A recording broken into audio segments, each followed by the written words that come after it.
While listing an item, one of the first fields you'll see is total cost per unit. This field is optional. However, it's critical if you want to get profitability estimates in InventoryLab. We will also share it with your repricer automatically if you have one integrated.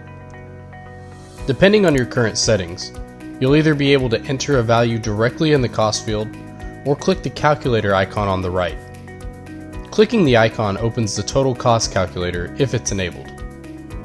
We have the calculator turned off, so we can't open it right now. If you're in the same boat and want to give it a try, click on your account name in the upper right. Choose Settings. Select List on the left. You'll now see Total Cost Calculator with a toggle saying on or off. We'll turn ours on. Since settings are saved automatically, let's close out to get back to our listing. Now we can click the calculator to open it. First, we'll enter the base amount we paid for the item in the cost per unit field. Since we got this item for 20% off, we'll enter 20% in the discount field. You can see that at the bottom, the total price per unit has dropped to match the discount. You can leave this field blank if you didn't receive any percentage discount.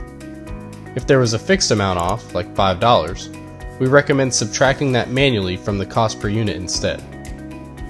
If you had to pay sales tax for the item, you can account for that here. Simply enter the total percentage of the sales tax you are required to pay. Be sure to add up state and city sales taxes if both applied. We had to pay a total of 6.8%, so we'll add that now. You can see that the sales tax has been added to the price. Note that the tax is calculated on the discounted price and not the original price. Finally, we have the other cost field.